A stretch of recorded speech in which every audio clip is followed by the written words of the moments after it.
happy couple, an innocent woman, and a brutal murder. Tonight we're going to examine the Janet Swanson case. This is David Cunningham reporting.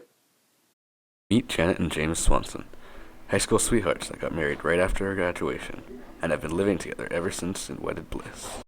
Until the fateful day when everything changed forever. With us is Doug Smith, the neighbor of the Swansons. Now, tell me, Doug, what did you know about Janet Swanson?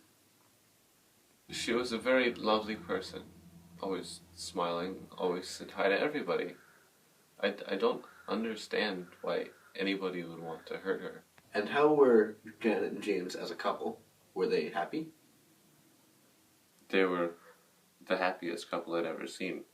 Always smiling, always laughing, always holding hands. The only time that I ever heard them fight was that night. Doug heard James and Janet arguing right before James stormed out to his truck and drove away. Moments later, Doug heard a scream coming from next door, so he immediately picked up his phone and called 911. So I received the call at about 10 p.m. And when I got to the house, there was no answer. The lights were off. So I ran around to the back. And the back door was open. And just inside that open door, there was a female body that was seemingly bludgeoned to death. So, James wasn't at the house. When did he get there?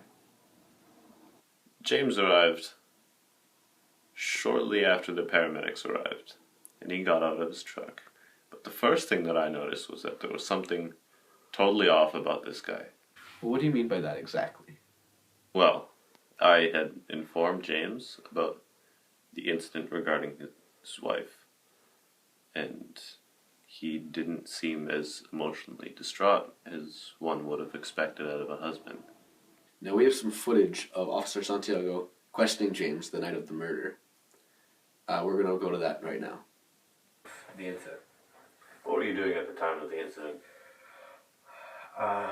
Me and Janet just got into a fight, and I stormed out, and I went to the store to get some smokes. And when I got back, the police were all outside the house. That was like sectioned off with cones, and the paramedics were outside taking her away.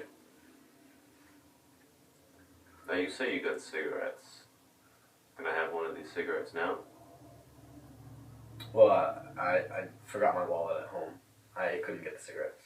I see. So we searched his truck, and we did in fact find his wallet.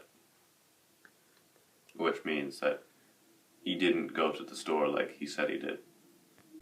Why would James lie about going to buy cigarettes? We're here with James Swanson. Now, James, why did you lie about the cigarettes to the police? At the time, I didn't feel comfortable telling many people about what the truth was. You did end up telling the police the truth. What exactly did you tell them? I finally admitted to the police that I was having an affair with a girl I met online. When we found out about James's affair, it went up as a huge red flag for us. The girl James was seeing was Megan Nichols. James had messaged her via an online dating site a month before his wife's murder. We went to Megan's house to question her, and we knocked on the door. She invited us in for coffee. And as I was entering, I noticed that in the fireplace there appeared to be broken baseball bat pieces. Why would Megan have broken baseball bat pieces in her fireplace? Could this be Janet's killer? After receiving a warrant, Officer Santiago collected the pieces of the bat and sent them into forensics for testing. The test results came back from the bat, and the test was positive for Jan's blood. It was then that we knew that we had found the killer. Megan was arrested and convicted for the murder of Janet Swanson. Megan claims that she only wanted her and James to be together forever, and that Janet just happened to get in the way.